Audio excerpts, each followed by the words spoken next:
Good morning, everyone. I'm Scott McGrew. I'm guessing you have virus protection on your computer or laptop and a firewall on your Wi-Fi router, but neither are on your iPhone, and chances are you've never needed one. Apple does a very good job of keeping your phone safe from viruses and worms and hacks and all the other problems regular computers face every day. An iPhone, after all, is just a computer. One of the ways that Apple keeps you safe, they say, is through curation. Apps are given a clean bill of health before they're offered on the App Store. Apple founder Steve Jobs, in fact, was so worried about what went on his iPhone. At first, there was no App Store. He didn't want one. Now, the downside to the App Store is the same as the upside. Apple has full control. It can control whatever app you have. It can remove that app for whatever reason, and you have no say. And it gets a cut of the money made off every app. Congress tried to address some of this with its Open App Markets Act. The bill's supporters said it would prevent Apple and Google from anti-competitive practices in its app markets. Adam Kovacevich is the CEO of Chamber of Progress, is here to talk us through that bipartisan bill.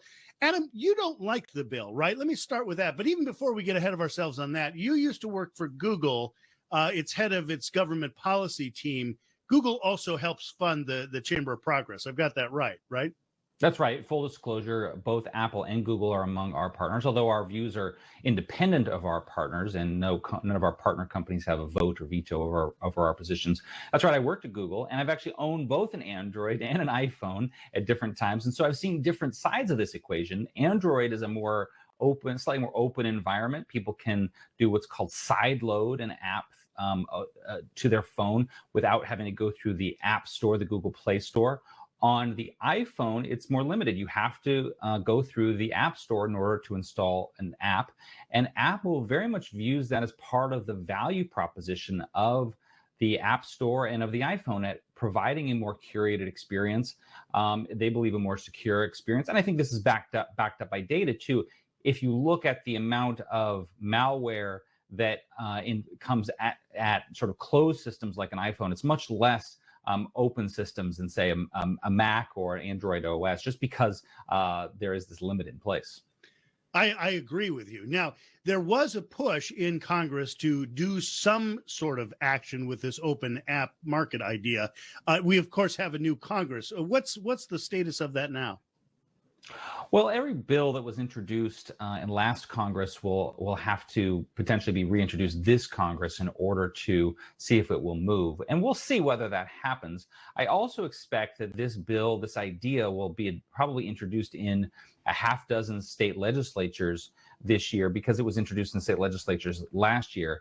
And generally speaking, this bill does two things. It would require all mobile operating systems to allow this side loading of apps, but it would also require the apps, the iPhone platforms and the Google Play platforms, to allow for third-party payment systems. And that's been a somewhat of a pain point for some app developers who really lobbied for this legislation, both in Congress and in the state legislatures. And you've seen app developers try to get around that. For instance, I believe it's Netflix. You can't sign up for Netflix on the Netflix app because that would mean Netflix would have to pay Apple a cut. I think that's where we're seeing a lot of the friction. As I said off the top, the App Store makes a lot of sense to me. When I download something that says it's United Airlines on the Apple App Store, I'm 99.999% sure it actually is United Airlines app. So I like the App Store, but I can see that a lot of developers would say, why is Apple getting such a cut? That's exactly right. That's what this is motivated. It's motivated by dollars. And I don't really blame particularly some of the large app developers who are lobbying for this legislation.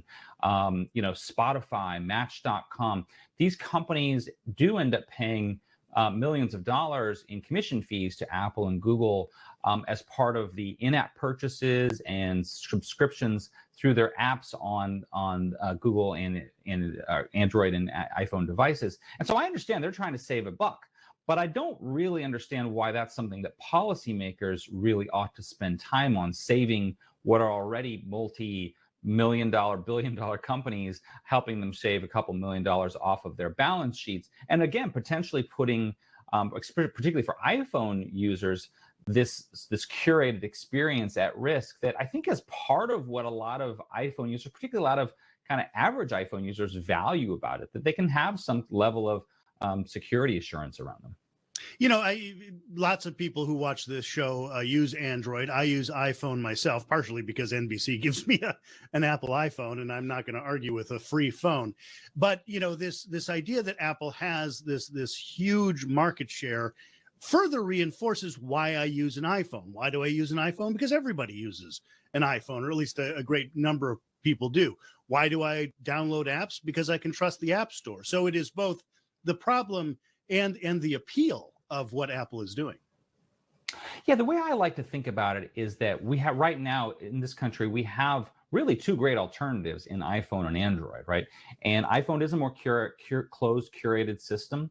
That has many benefits. There's a certain element of trust. There's a certain element, as you say, around things like iMessage. And that's very appealing for many users, myself included. But there's this other alternative, which is Android, which is a more open environment. That you can do a lot more customization of it. That's appealing to its own segment as well. The way I like to think about it is there's Disneyland and there's the national parks, right? I love both of those things. Disneyland is a curated environment. The national parks are a more open environment. I don't, however, see why it's the job of policymakers to turn Disneyland into a national park, right? Because we should allow both of those things to coexist alongside each other, because they both have pros and cons for consumers. It is interesting, particularly among Republicans, talking about how tech they feel could censor them. I mean, Apple could use its position to, for instance, not offer a social network. And for many people, that social network would disappear. Well, I think that, the flip side of that is that Apple and I think Google do treat this responsibility very seriously and try to use that role responsibly. So, for example, after January 6th, the insurrection, there were a lot of reports that the app Parler was somewhat of a right-wing social media app, was being used by some of the January 6th plotters.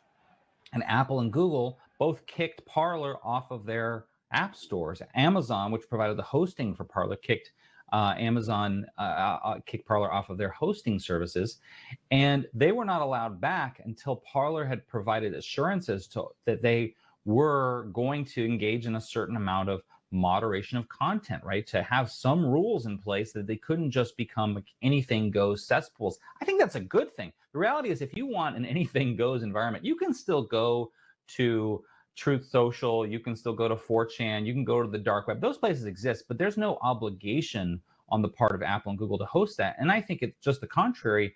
I think a lot of people, the majority of people, want these app platforms to engage in that kind of moderation to make sure that their app stores and their services are really kind of a healthy environment for consumers. Europe and Korea have been pushing Apple and Google for the side loading and having trouble with the App Store, et cetera. Do you see a sort of a fractured service where maybe in Europe, Apple iPhone works differently than it does here? I think that's certainly possible. And I would also add, too, that there's been litigation in this country by Epic Games, which makes Fortnite, against Apple, that resulted in something of a split decision last year. And that's being appealed as well. So I do think it's possible that you end up having different approaches to this in different parts of the world. But I'd like to think that ultimately most policymakers can recognize that, even though they might not love every aspect, they may not love that, the commission fees that are charged by some of the app stores, but they can recognize that there are aspects of the app store environment that are valued by consumers, and they're convenient for consumers. And that's something that they shouldn't just toss overboard. Now, what do you think the chances are that this new Congress will take some sort of action regarding the App Store? We'll see. I think that so far, anyway, the new Republican Congress seems very focused on content moderation issues and online speech issues, prosecuting their belief that they think that online platforms are censoring conservative viewpoints. And I would say so far a little less interested in issues like this one, but we'll see. And I do expect that, again, half a dozen states are likely to debate versions of this legislation in state legislatures this year, as they did in 2022. So I think this debate is one that will continue to take place in parts of the country. Well, Adam Kovacevich, I appreciate you being with us this morning and walking us through that. Adam Kovacevich is the CEO of the Chamber of Progress. Thanks for being with us. Press Here. We'll be back in just a minute.